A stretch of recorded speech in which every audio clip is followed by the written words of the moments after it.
L'histoire commence lorsqu'un garçon nommé Cunan se demande ce que signifie « voir ». Tout le monde lui a dit qu'il ne pouvait pas voir, alors il se demande ce que cela signifie. Cunan est aveugle depuis toujours, alors son père lui explique que « voir » signifie simplement être capable de percevoir les couleurs et les formes. Quant à Cunan, ses yeux portent la cicatrice du héros laissée par le chevalier sacré nommé Esther. Le père de Cunan lui dit que c'est quelque chose dont il peut être fier, alors Cunan accepte et comprend le sens des paroles de son père. Certaines servantes ne peuvent s'empêcher de se sentir désolées pour lui, mais Cunan ne comprend pas pourquoi.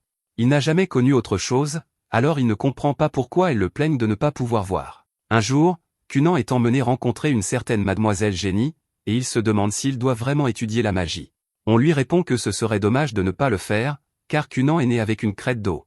Être capable d'utiliser la magie est quelque chose de très spécial, et ils veulent donc que Cunan en tire pleinement parti. Cunan, quant à lui, n'est pas aussi optimiste, car même s'il apprend la magie, il ne pourra toujours pas aller nulle part sans l'aide de quelqu'un. Cunan rencontre Génie, qui se présente comme son professeur de magie avant de commencer leur première leçon. Elle demande à Cunan de prononcer le mot « Aori », et elle est impressionnée lorsqu'il parvient à lancer le sort dès son premier essai. Cunan se demande quel type de magie il utilise, alors Génie lui explique qu'il s'agit de magie de l'eau. Malheureusement, Cunan ne peut pas voir son exploit, alors Génie le lui décrit en détail. Le sort s'appelle « Aori » et lui permet de produire de l'eau à l'aide de la magie. Elle lui dit que l'eau est cristalline et de la taille d'un globe oculaire. Le simple fait de mentionner les yeux fait penser à Cunan au sien, alors Génie s'excuse. Elle craint d'avoir bouleversé Cunan, mais c'est tout le contraire. Ces paroles ont inspiré Cunan, qui a alors une idée, s'il s'améliore dans l'utilisation de la magie, il pourrait peut-être se créer des yeux. Cunan trouve un nouvel espoir dans cette idée, alors il décide de se fixer comme objectif de vie de se créer des yeux grâce à la magie. Avec cette nouvelle perspective sur la vie, Cunan se rend compte qu'il s'intéresse plus que jamais aux choses qui l'entourent. Même le sandwich qu'il est en train de manger lui semble beaucoup plus intéressant. Il n'y avait jamais prêté attention auparavant, mais maintenant, il ne peut s'empêcher de se demander ce qu'il contient. Grâce à cet espoir d'une vie meilleure, Cunan parvient à voir plus de sens dans chaque chose. Tout l'intrigue désormais, et il veut tout savoir sur le monde qui l'entoure. Cunan se demande ce qu'est cette chose qui ressemble à de l'herbe dans son sandwich, alors sa femme de chambre lui explique que c'est de la laitue. La chose au goût piquant est de la moutarde, et la partie sucrée est une prune. Même la femme de chambre apprécie cela, car le nouvel intérêt de Cunan pour la nourriture rend la cuisine plus amusante. Cunan dit qu'il sent beaucoup de choses différentes, et nous voyons que sa femme de chambre s'est laissée emporter. Elle répète que cuisiner est vraiment très amusant maintenant, c'est pourquoi elle a préparé plusieurs plats pour Cunan. Ensuite, Cunan se rend à un autre cours. Il explique qu'il aimerait entendre l'histoire du chevalier sacré Esther, mais la professeure est choquée. Elle ne sait pas si c'est une bonne idée, mais la femme de chambre de Cunan lui assure qu'il est prêt. Mademoiselle Flora lui demande de lui dire si l'histoire devient trop difficile à supporter, mais Cunan lui dit de ne pas s'inquiéter. Il a soif de connaissances en tout genre en ce moment, et il veut en apprendre autant que possible. Flora explique qu'il y a longtemps, une guerre a opposé les héros du monde et le Seigneur Démon. Esther était le héros de cette nation, et c'est finalement lui qui a vaincu le Seigneur Démon. Malheureusement, il en a payé le prix en perdant un bras et une jambe au combat. Depuis cette guerre, les descendants d'Esther naissent parfois avec un handicap. Ils naissent sans bras ou sans jambes, ou, dans le cas de Cunan, sans vue. Les gens ont appelé ces enfants les réincarnations du héros, ou la cicatrice du héros. Alors que Cunan s'entraîne à nouveau à la magie, il pense au fait qu'il est l'une des réincarnations du héros. Cependant, il ne laisse pas cela le définir, car il reste lui-même, et la magie qu'il utilise est son propre pouvoir magique. La pratique de Cunan se passe bien, car il est désormais capable de mieux contrôler l'eau. Il parvient à diviser l'une des sphères d'eau, et Ako lui dit qu'il les a divisées en formes parfaitement égales. Cunan gagne en confiance à chaque entraînement, et il se promet une fois de plus de créer un jour de nouveaux yeux grâce à la magie. Cunan refuse de laisser quoi que ce soit l'arrêter, mais utiliser la magie est épuisant. Il s'entraîne sans relâche depuis qu'il a commencé, et son corps finit par lâcher. Cunan dit qu'il a besoin de beaucoup plus, alors Ako suppose qu'il veut dire qu'il a besoin de beaucoup plus d'affection de sa part. Elle s'attribue le mérite de lui avoir donné une affection sans limite, car cela l'a aidé dans son entraînement. Cunan la corrige rapidement, car ce dont il a vraiment besoin, c'est de beaucoup plus de connaissances et d'endurance. C'est ce qui est nécessaire pour une magie puissante, et Cunan est plus déterminé que jamais. Ako lui rappelle qu'il n'a que 7 ans et qu'il va donc devenir plus fort, mais Cunan refuse de perdre du temps. Il est inacceptable qu'il s'évanouisse après avoir utilisé une magie basique, il doit donc s'améliorer. Ako a une excellente idée et lui dit qu'il devrait augmenter sa consommation alimentaire pour avoir plus d'énergie. Cependant, le faire trop rapidement pourrait causer des problèmes, ils vont donc procéder par étapes. Cunan aime cette idée et dit qu'il veut également renforcer ses muscles. Malheureusement, il n'est pas très doué pour courir ou marcher, Ako lui suggère donc de s'entraîner à l'épée à la place. Cunan adore cette idée également, alors Ako se précipite pour trouver le meilleur épéiste afin de lui enseigner. Avant qu'elle ne parte, Cunan la remercie de l'aider autant, et elle le remercie en retour pour ses compliments. Peu après, nous voyons que Cunan a déjà commencé son entraînement au sabre. Son instructeur s'appelle Oro, et il dit à Cunan de faire attention aux muscles de ses bras et de ses épaules. Oro est très précis dans ses explications, et il demande à Cunan de frapper dans l'ordre suivant, épaules, coude et poignet. Finalement, Jenny arrive pour sa prochaine leçon, et Cunan remercie Maître Oro. Jenny est surprise de voir que Cunan apprend le maniement de l'épée, alors il lui explique qu'il le fait pour améliorer sa magie. Il a besoin de plus de connaissances et d'endurance, donc avoir un corps plus fiable lui sera très bénéfique. Jenny est complètement incrédule, car Cunan a vraiment beaucoup changé depuis leur première rencontre il y a quelques jours. Jenny lui dit qu'il peut faire une petite pause avant de commencer, mais Cunan est impatient de se mettre au travail. Jenny décide de revoir le sort, Aori, de la dernière leçon, et lui dit qu'il peut commencer par ce dont il se souvient. Elle lui dit que ce n'est pas grave s'il a oublié comment le faire, et elle est stupéfaite lorsque Cunan lui montre ses immenses progrès. Il est capable d'invoquer plusieurs orbes à la fois, et Jenny en reste sans voix. Elle ne lui a enseigné qu'une petite partie du sort, elle n'arrive donc pas à croire que Cunan ait déjà maîtrisé autant de choses tout seul. Ce genre de progrès est terrifiant, mais ce qui est encore plus choquant, c'est que Cunan ne se rend même pas compte à quel point c'est incroyable. Ailleurs, une jeune fille nommée Mirika apprend que sa calèche est prête. Mirika aimerait ne pas avoir à partir, et sa servante se demande si elle déteste vraiment autant l'idée de rendre visite à son fiancé. Mirika fait remarquer que Cunan ressent probablement la même chose, car il a toujours l'air si sombre chaque fois qu'il se voit. Malheureusement, Mirika n'a pas d'autre choix que de partir, car c'est le roi qui en a décidé ainsi. Alors qu'elle se rend chez Cunan, Mirika repense au fait qu'il est né avec la cicatrice du héros. Cela fait de lui une personne très importante pour le royaume, et leur mariage politique fait donc partie de ses obligations en tant que membre de la famille royale. Malheureusement, Mirika n'a pas beaucoup de bons souvenirs avec Cunan, car il a toujours été très triste. Elle lui demandait à quoi il voulait jouer, mais il répondait qu'il ne voulait jouer à rien. Il lui expliquait qu'il ne pouvait rien faire ni aller nulle part tout seul, donc il n'avait envie de rien. Mirika ne supportait pas d'entendre cela, et elle n'a pas envie de devoir regarder un visage aussi sombre pour le reste de sa vie. Cependant, lorsqu'elle arrive, Mirika est choquée d'être accueillie par un Cunan beaucoup plus heureux. Elle se demande ce qui a changé, alors Cunan lui révèle qu'il est tombé amoureux de la magie. Cunan ne perd pas de temps et lui montre ce dont il est capable. Elle est émerveillée par les magnifiques boules d'eau qu'il peut créer. Cunan transforme l'eau en un magnifique arc-en-ciel et prend un moment pour s'excuser auprès de Mirika. Il sait que sa présence a dû être difficile pour elle, alors il s'excuse de l'avoir obligée à marcher sur des œufs avec lui. Cunan se demande si elle aimerait entendre les histoires qu'il a à lui raconter sur ses progrès, et Mirika n'en croit pas ses oreilles. Cunan est une personne complètement différente, et elle ne savait même pas qu'il pouvait avoir un visage aussi heureux. Elle accepte son invitation, et ils passent toute la journée ensemble. Sur le chemin du retour, Mirika repense à quel point elle s'est amusée. Cunan, quant à lui, se dit qu'il n'avait jamais tendu la main à Mirika de cette manière auparavant. Ako lui fait remarquer que c'est parce qu'il est un gentleman, alors Cunan décide d'en apprendre davantage à ce sujet. Il se tourne vers Mademoiselle Flora et lui demande de lui apprendre comment se comporter avec la princesse Mirika. Il a apprécié passer du temps avec elle, alors il veut devenir un gentleman digne d'elle. Cette nuit-là, Jenny n'arrive pas à oublier ce qu'elle a vu faire à Cunan. Il a réussi à créer cette magnifique boule d'eau en même temps, ce qu'elle-même n'est pas capable de faire. Cunan maîtrise déjà parfaitement la magie élémentaire et apprend trop vite pour qu'elle puisse le suivre. Elle n'a plus rien à lui enseigner, alors elle décide qu'ils doivent passer à la magie intermédiaire. Jenny se retient cependant, car cela pourrait mettre trop de pression sur Cunan. Ce travail était censé être agréable, elle était grassement payée pour enseigner la magie élémentaire à un enfant, mais il est en train de se transformer en quelque chose d'autre. Cunan progresse rapidement et ne montre aucun signe de ralentissement. Le problème, c'est que si la magie est pratique, elle peut aussi être dangereuse. C'est pourquoi Ako décide qu'il est trop tôt pour que Cunan, âgé de 7 ans, apprenne la magie sophistiquée. Mais il est également trop tôt pour abandonner, et Jenny est déterminée à trouver la meilleure façon de lui enseigner. De plus, Jenny dit qu'elle ne peut pas abandonner, car elle a des factures à payer. Le lendemain, elle annonce à Cunan qu'ils vont essayer quelque chose de différent aujourd'hui.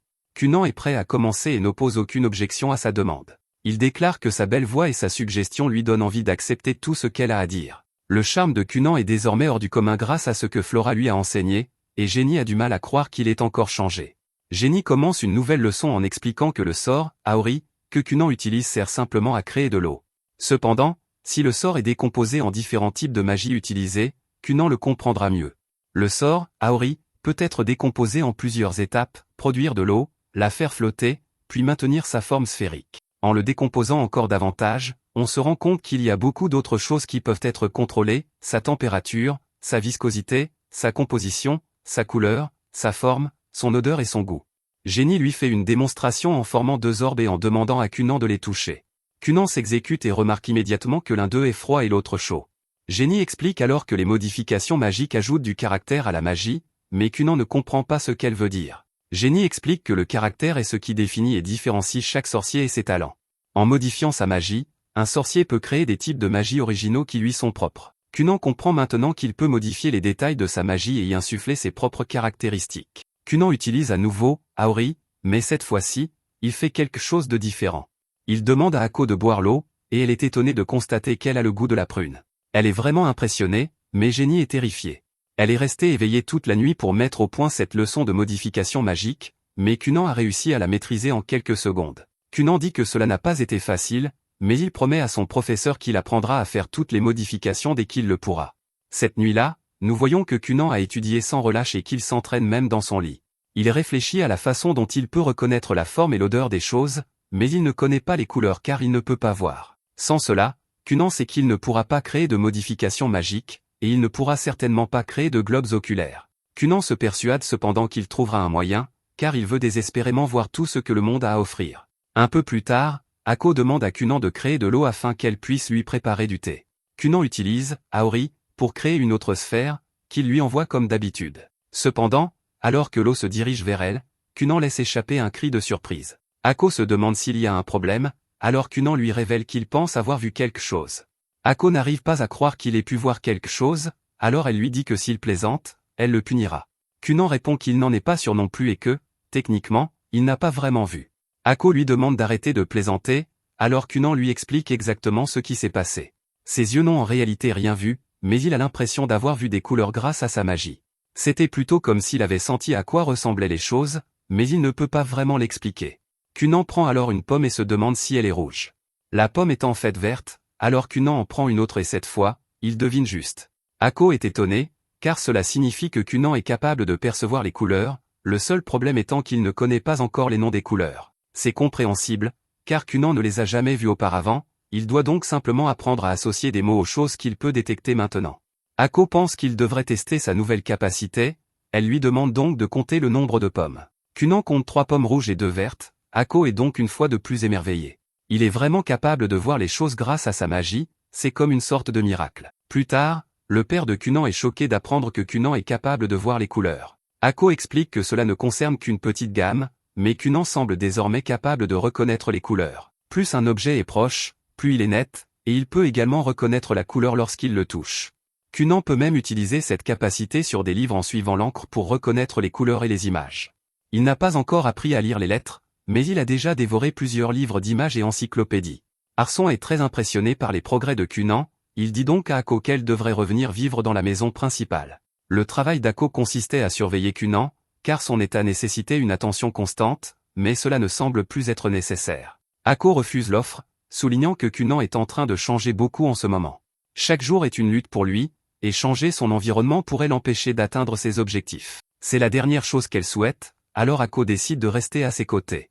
Arson s'excuse de lui avoir confié autant de responsabilités, mais Ako adore son travail et apprécie vraiment son excellent salaire. Arson ne pourrait être plus heureux et souligne que la bonne humeur d'Ako doit avoir un effet très positif sur Cunan.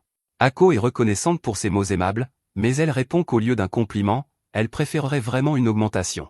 Plus tard, Ako est surprise lorsque Cunan souhaite faire d'autres expériences. Cunan explique que Jenny va bientôt arriver et qu'il veut lui faire une surprise. Cunan utilise alors Aori, mais cette fois-ci, il colore l'eau en rouge. Il explique que lorsqu'il agrandit les orbes, il perçoit les couleurs plus intensément. À ce moment-là, la mère de Cunan arrive après avoir entendu dire qu'il pouvait voir les couleurs grâce à la magie. Cunan complimente sa mère comme le gentleman raffiné qu'il apprend à devenir, mais il perd sa concentration. Son sort prend fin et recouvre Cunan et Ako d'eau rouge. Cunan s'adresse à nouveau à sa mère, mais il semble couvert de sang et sa mère est terrifiée. Cunan ne comprend pas pourquoi sa mère vient de crier, alors Ako doit lui expliquer que le rouge est aussi la couleur du sang humain. Arson est furieux contre eux, alors il dit que Cunan est puni et que le salaire d'Ako sera réduit. Le chaos absolu s'ensuit, et nous voyons que Jenny est à proximité. Elle est choquée parce que Cunan continue d'avancer et devient chaque jour plus terrifiant. Jenny se demande jusqu'où il peut aller, et elle pense qu'il pourrait même obtenir la plus haute distinction dans ce monde. Il est extrêmement rare d'obtenir ce titre, mais Jenny croit qu'il peut devenir le sorcier Cerillon. 2 ans plus tard, Cunan a désormais 9 ans. Arson décide qu'il est temps de penser à l'éducation de Cunan et se met à la recherche d'une académie. Plus tard, Arson annonce à Ryota, le frère de Cunan, qu'il envisage d'envoyer Cunan dans une école pour enfants nobles. Ryota s'inquiète cependant, car Cunan n'est jamais sorti du manoir. Arson est convaincu que Cunan aura peur des étrangers dans le monde extérieur, c'est pourquoi il veut que Ryota accompagne son frère. Ryota est cependant très inquiet à cause d'un mauvais souvenir qu'il a. Il y a quelques années, Cunan avait peur de sortir jouer, alors Ryota lui avait assuré qu'il ne lui arriverait rien. Il avait promis de tenir la main de Cunan pour l'aider, mais Cunan avait glissé. Ryota a perdu la main de son frère et il n'a jamais pu se pardonner d'avoir laissé tomber Cunan. Il est cependant impatient de se racheter, alors il promet à son père qu'il protégera Cunan à tout prix. Quant à Cunan, il explique à Akko qu'il étudie l'hydromancie.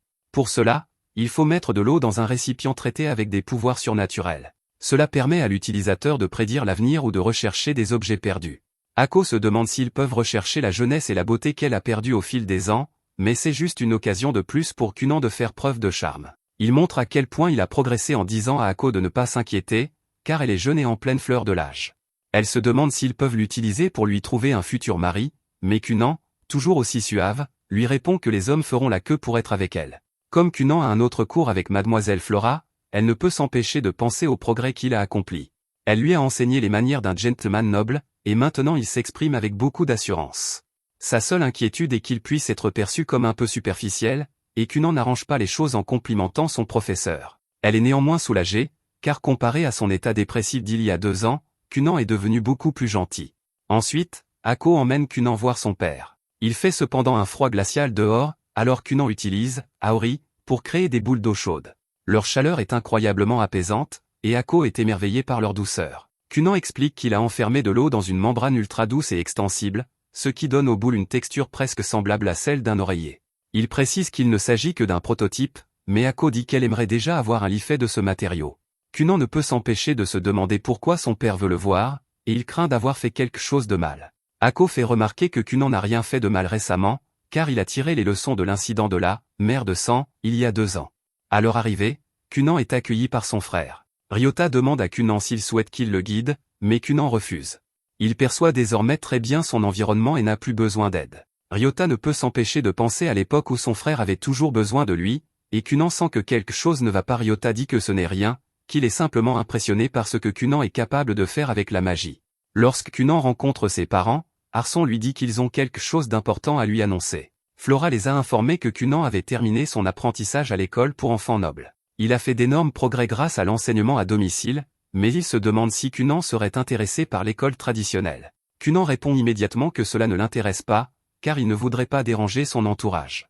De plus, il a décidé de donner la priorité à autre chose qu'à l'école. Arson dit qu'il a toujours pensé que Cunan devait suivre son cœur, mais il y a un problème. Les enfants nobles sont obligés d'aller à l'école, alors Arson a pris des dispositions pour que Cunan fréquente l'école des nobles. Cependant, Arson reconnaît qu'il n'est plus nécessaire que Cunan y aille, et il a même obtenu une autorisation spéciale du roi pour qu'il ne s'y rende pas. Arson laisse la décision à Cunan, mais il l'avertit qu'il doit prendre d'autres éléments en considération. Cunan suppose qu'il parle de la façon dont il dépense son argent de poche, mais ce n'est pas le cas. Les 2 hommes commencent à se disputer à cause de ce malentendu, car Cunan pense que son père est en colère contre lui. Il suppose qu'Arson est toujours furieux qu'il ait transformé leur jardin en une mer de sang, mais Arson a déjà oublié cet incident. Cependant, le fait qu'on le lui rappelle le contrarie, et il décide de punir Cunan à nouveau. Une fois qu'ils se sont installés, Arson explique que ce à quoi Cunan doit vraiment réfléchir, c'est à l'impact que sa décision aura sur Mirika. Ceux qui ne remplissent pas leurs nobles obligations sont désavantagés dans la haute société. À cause de la décision de Cunan de ne pas aller à l'école, Mirika pourrait être perçue négativement lorsqu'ils se marieront. C'est la dernière chose que souhaite Cunan, il décide donc d'aller à l'école. Arson souligne qu'il ne demande pas à Cunan d'y aller pendant des années, car il doit simplement passer les examens de promotion. Cunan n'a aucune idée de ce dont il s'agit, alors Arson lui explique. Si Cunan réussit les examens, il recevra le certificat officiel de fin d'études. Il y a 5 examens à passer pour obtenir le diplôme, et leur durée dépend de l'étudiant. Certains enfants les passent rapidement et obtiennent leur diplôme quelques jours seulement après leur inscription. D'autres prennent leur temps et étudient avec soin. C'est un énorme soulagement pour Cunan, car cela semble assez facile, et il prévoit d'aller assez vite. Ryota explique que lui et Mirika obtiendront leur diplôme après le prochain examen, donc Cunan le passera avec eux. Kunan est emmené pour se préparer à son voyage, alors Arson dit quelque chose d'important à Ryota. Il y a d'autres membres de la famille royale à l'école, et il craint qu'il n'essaie d'approcher Kunan et Mirika. Ryota dit à son père de ne pas s'inquiéter et lui promet de veiller sur eux. Plus tard, Mirika est ravie d'apprendre que Kunan va aller à l'école. Elle a hâte de passer du temps avec lui là-bas, mais Kunan avoue qu'il ne sait pas à quoi s'attendre. Mirika promet de le guider, mais quelque chose d'autre préoccupe notre héros. Il fait remarquer que si Mirika est avec lui, tous les garçons qui sont amoureux d'elle seront jaloux de lui.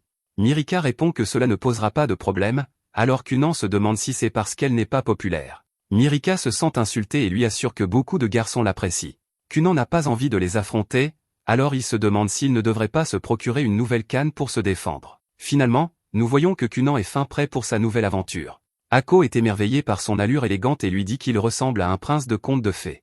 Kunan entre dans le jeu et répond que sa véritable identité a été révélée. Kunan dit ensuite au revoir à sa famille et utilise Aori pour mettre de l'eau autour des roues de sa calèche.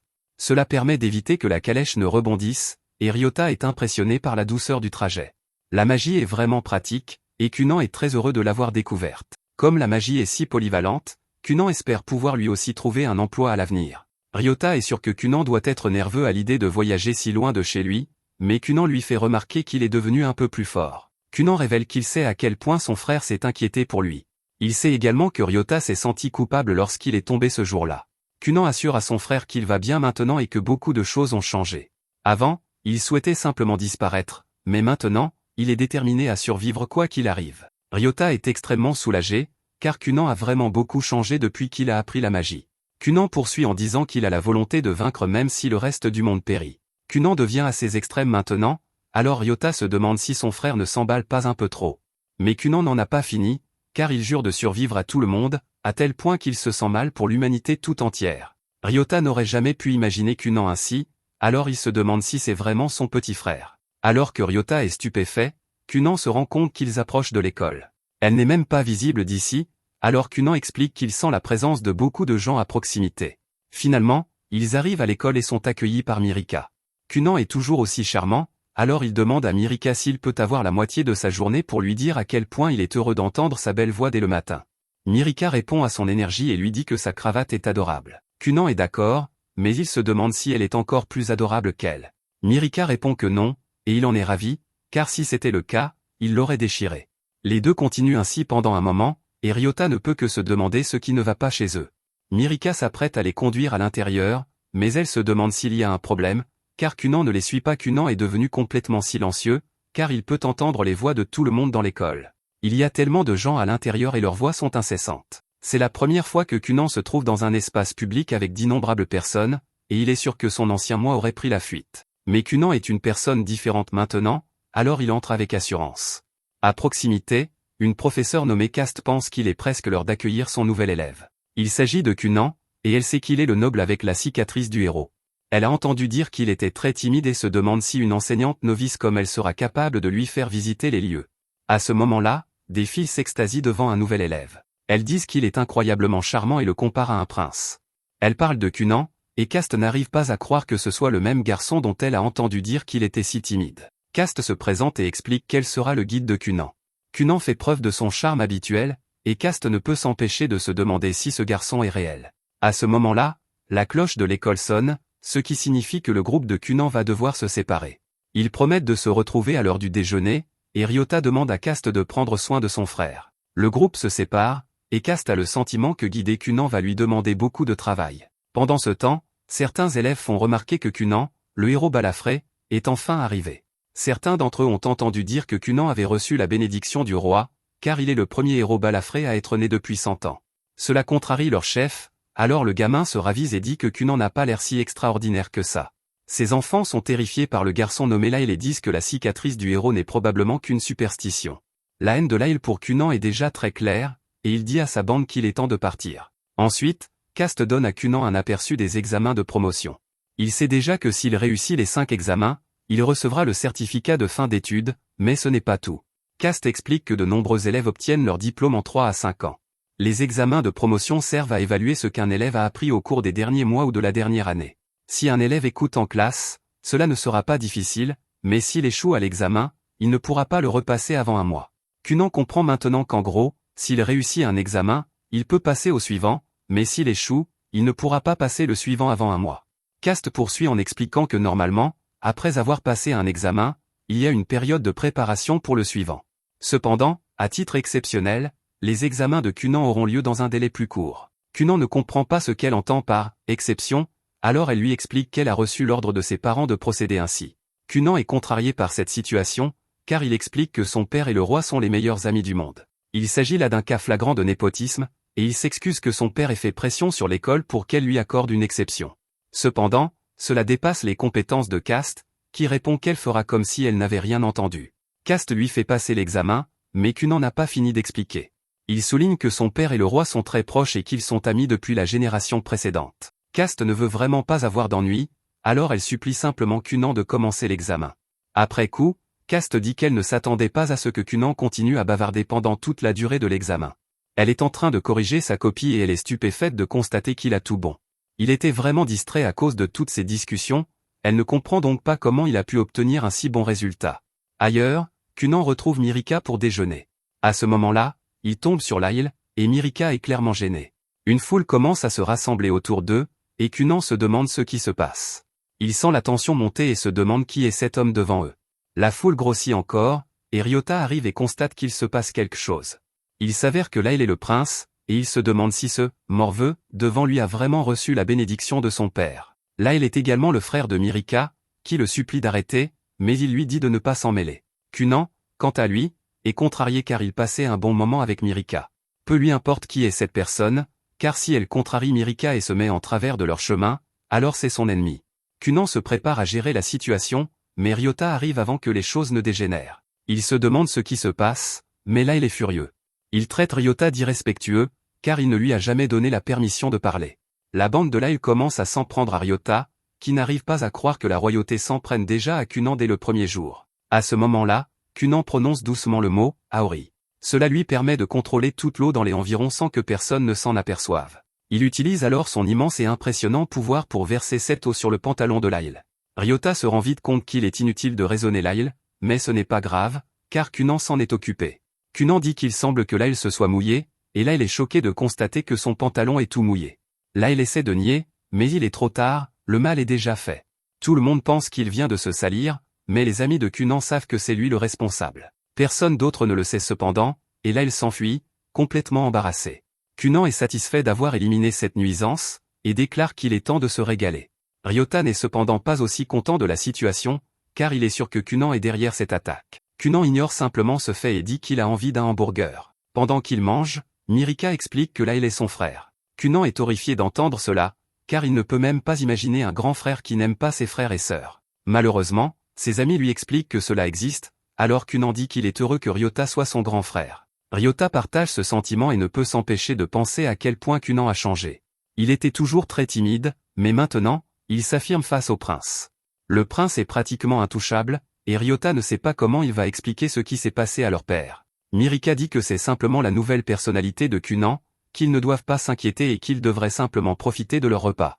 Cunan n'y pense plus et veut juste parler de la saveur de ce hamburger. Ryota ne peut toutefois s'empêcher d'espérer qu'ils pourront obtenir leur diplôme sans autre problème. Malheureusement pour lui, cela ne sera probablement pas le cas, car nous voyons que Lyle est furieux de ce qui vient de se passer. Lyle est embarrassé, et il ne peut s'empêcher de remarquer que tout le monde parle de lui qui s'est fait pipi dessus. Même lorsque Cast lui dit de marcher doucement dans le couloir, Lyle lui dit de se taire. Cunan se demande pourquoi Lyle était si grossier envers eux, alors Mirika suppose que c'est parce qu'il veut la maintenir sous contrôle. Lyle est le 6e prince, et Mirika est la 9e princesse, dans la hiérarchie royale, elle est en dessous de lui, mais Lyle se sent toujours menacé. Mirika est fiancée à Cunan, qui est un sorcier et celui connu comme le héros Scar. Leurs fiançailles sont une affaire importante, donc le statut de Mirika augmente rapidement. Cunan vient juste de faire ses débuts en société, donc leur statut combiné sera au-dessus de celui de Lyle. Cependant, Mirika ne veut pas que Cunan se fasse une mauvaise idée, alors elle l'assure qu'elle ne se soucie pas de son statut dans la haute société. Même si son père ne l'avait pas ordonné, elle serait toujours heureuse d'épouser Cunan. Cunan allume à nouveau son charme en disant qu'il ressent la même chose. Il ne pourrait pas être plus heureux, et il pourrait même s'agenouiller devant le roi en signe de gratitude la prochaine fois qu'ils se rencontreront. Cunan dit qu'il aimerait en fait s'excuser auprès de Lyle, mais les autres ne le permettent pas. Un peu plus tard, nous voyons que le jour est arrivé pour Cunan de passer l'examen final. Il utilise Aori, et Génie dit que l'altération d'aujourd'hui sera que Cunan essaie de changer la sensation de l'eau. Cunan le fait immédiatement, et Génie est impressionné de voir que l'orbe a maintenant la sensation d'une pomme. Elle instruit ensuite Cunan de toucher d'autres choses pendant la journée afin qu'ils puissent essayer d'exprimer leurs sensations. Ensuite, Ryota se demande ce que fait Cunan en caressant un cheval, alors il explique qu'il collecte des échantillons pour les altérations. Mirika arrive peu après, alors Cunan déclare à quel point il se sent terrible, aujourd'hui est son dernier jour à entendre sa voix à l'école, et on dirait que le monde s'estompe dans le crépuscule par chagrin. Cunan commence à devenir encore plus dramatique, mais Mirika lui rappelle que l'école ne se termine que plus tard dans la journée. Cunan change immédiatement d'avis et dit qu'il n'est plus triste, alors Ryota ne peut s'empêcher de penser qu'ils sont fous tous les deux. Ensuite, Cast explique que Cunan passera l'examen final avec les autres étudiants. Cunan est étonné parce que cela ressemble à une vraie école, mais il dit que c'est dommage qu'il ne sera plus dans une salle spéciale avec Cast. Cast l'assure qu'elle continuera à le surveiller même s'il y a plus d'étudiants, alors elle lui souhaite bonne chance. Ryota ne peut s'empêcher de remarquer à quel point ils sont proches, alors Cunan explique qu'ils ont beaucoup parlé pendant les examens. Cunan a même appris que Cast était devenue enseignante après avoir suivi un homme dont elle était tombée amoureuse, l'homme a malheureusement échoué à un test, donc seule elle est devenue enseignante. C'est beaucoup d'informations personnelles, alors les autres ne peuvent croire que Cast a discuté de tout cela avec Cunan. Juste à ce moment, les autres étudiants ont demandé à Mirika si elle voudrait leur présenter son fiancé. Cast dit qu'il devrait se présenter lui-même, alors Cunan se prépare. Il allume à nouveau les théâtralités, et il dit à tout le monde que c'est un plaisir de les rencontrer. Cunan se présente formellement, et tout le monde écoute attentivement. Cunan ne s'arrête pas là, car il dit qu'il est soulagé, il commençait à se demander si Mirika et son frère n'avaient pas d'amis parce que personne ne les approchait ou ne leur parlait. Ryota et Mirika sont insultés, alors Mirika révèle qu'elle a dit à tout le monde de les laisser tranquilles. C'était une rare opportunité pour elle de profiter de la vie scolaire avec Cunan, donc elle ne voulait pas qu'il soit dérangé. Cunan ne le savait pas, et il est content de voir que son frère n'est pas seul et que Mirika a vraiment des amis. C'est un immense soulagement pour lui de ne pas avoir à les réconforter en leur rappelant à quel point sa situation était mauvaise. Cunan le leur rappelle quand même en disant qu'il n'avait pas d'amis en grandissant, et Mirika se sent terrible pour lui. Cela ne dure cependant pas longtemps, car elle se souvient que Cunan est tout à fait d'accord pour ne pas avoir d'amis. Cunan met fin à la scène dramatique en le confirmant, et il fait remarquer que les humains s'en sortent étonnamment bien en étant seuls. À proximité, Laël se rappelle qu'il est temps pour l'examen. Laël déclare que cela peut attendre, mais ses garçons lui disent que cela ne peut être ignoré. L'examen final sera conduit en une seule fois, et même le prince lui-même n'a pas le droit d'être en retard. Pendant ce temps, Cunan collecte plus d'échantillons en caressant un oiseau, et on dit aux étudiants de prendre leur place pour l'examen. Mirika veut que Cunan s'assoie près d'elle, mais tout le monde est horrifié lorsque Laël en colère apparaît. Tout le monde est sur le qui-vive en se demandant ce qu'il va faire, et Laël pense à quel point il les déteste tous. Ils ne disent jamais rien en face, et ils parlent toujours dans son dos. C'est même vrai pour tout le monde au château, parce que les servantes parlent toujours de comment il cause des problèmes à l'école. Sa rage monte à mesure qu'il y pense, mais il est choqué lorsque Cunan se présente poliment. Toute la salle est incrédule après avoir vu avec quelle désinvolture Cunan vient de s'approcher de Laël, et ils craignent que Cunan ne perde la vie. Cunan garde cependant son attitude joyeuse, car il dit qu'il est heureux d'avoir la chance de dire bonjour. Laël devient encore plus contrarié, mais Cunan lui rappelle qu'ils seront de futurs beaux-frères, alors ils devraient essayer de s'entendre. Malheureusement, cela ne fonctionne pas, car Laël fait remarquer qu'il n'a jamais donné à Cunan la permission de parler ou de lui tenir la main. Cunan peut dire par la main forcée de Laël à quel point il est sérieux, et il est impressionné. Cunan le complimente en disant qu'il est sûr que Laël est un grand leader, et il souhaite qu'il ait des yeux pour pouvoir le voir. Laël est cependant troublé, et il ne peut que demander à Mirika ce qui ne va pas chez lui. Tout le monde a un bon rire, et Mirika s'excuse parce qu'elle n'a jamais su que Laël pouvait être déconcerté et rougir comme il l'est maintenant. Après que tout le monde a passé l'examen, Cast dit qu'elle annoncera les noms des étudiants qui ont réussi. Tout le monde regarde attentivement pour voir si elle écrit leur nom au tableau, mais cette dame dessine juste une fleur géante. C'est parce que tout le monde a réussi, alors toute la classe célèbre. Ils se félicitent tous mutuellement, et Mirika est ravie d'obtenir son diplôme avec Cunan. Cunan rentre chez lui peu après, et il remercie tout le monde d'avoir rendu son expérience très amusante. Cast est vraiment fier de lui parce que, bien qu'il soit un peu excentrique, il est aussi un étudiant très brillant. Laël le regarde partir, et nous voyons qu'il est de bien meilleure humeur. Il dit à son gang qu'il est temps de partir, et ils promettent tous de suivre le prince où qu'il aille. Un peu plus tard, Génie aide à nouveau Cunan à s'entraîner. Elle crie différentes altérations pour le sort Aori, et Cunan les fait immédiatement. Génie crie au tourbillon, alors Cunan fait tournoyer l'orbe d'eau comme un tourbillon. Génie lui ordonne ensuite de l'arrêter brusquement et de le diviser en 10, et Cunan le fait aussi. Génie ne peut croire qu'il soit capable de tous les faire, alors elle augmente la difficulté. Elle lui fait changer leur couleur, et il les change en la couleur exacte qu'elle annonce. Enfin, elle lui fait changer leur texture, et il le fait aussi. Jenny est contente de voir qu'il a si bien réussi, mais Cunan n'a pas fini. Il dit qu'il peut en faire plus, et il choque Jenny en transformant la lance en forme d'oiseau. Ce n'est pas juste une forme non plus, car l'oiseau peut même s'envoler. Le monde entier de Jenny commence à s'écrouler parce que Cunan a progressé bien au-delà de ses attentes. Il fait des choses qu'elle ne pouvait même pas imaginer, alors elle dit que tout est fini pour elle. Ensuite, Jenny doit parler avec Cunan. Cunan suppose que cela a quelque chose à voir avec le dîner pour célébrer son diplôme, mais ce n'est pas ça. Jenny révèle qu'elle doit lui dire la vérité, mais d'abord, elle veut s'assurer qu'il est mentalement préparé. Elle va révéler une vérité choquante, alors Cunan renvoie ses servantes. Cunan pense savoir ce qu'elle va dire, mais c'est aussi soudain. Il suppose qu'elle va révéler qu'elle est en fait la déesse du ciel nocturne, et elle veut lui dire qu'elle doit bientôt retourner dans le monde des dieux. Jenny le félicite pour sa grande imagination, mais cela n'est même pas proche de la vérité. Jenny arrête de perdre du temps, et elle révèle que la vérité est qu'il n'y a plus rien qu'elle puisse lui enseigner. Le fait est que cela fait en réalité un bon moment qu'elle n'a rien à lui enseigner. Elle a couvert la magie élémentaire sans capacité d'attaque, et elle lui a enseigné tout ce qu'elle pouvait dans cette gamme. Maintenant, il utilise la magie encore mieux qu'elle, et une fois qu'il apprendra de nouvelles magies, il la dépassera en un rien de temps. Cunan dit que ce n'est pas vrai parce qu'il a apprécié les petits défis magiques qu'elle a imaginés, essayant de le tromper avec toutes les méthodes possibles. Elle a continué à inventer de nouvelles façons de le défier, et cela a élargi sa gamme de magie. Jenny a aussi été celle qui l'a inspiré et lui a donné un but dans la vie. Jenny admet que cela a demandé beaucoup de travail pour imaginer les défis, et il y a eu de nombreuses fois où elle a eu du mal à en trouver un. Cunan refuse de croire qu'elle n'a plus rien à offrir, alors il suppose qu'il doit y avoir une autre raison.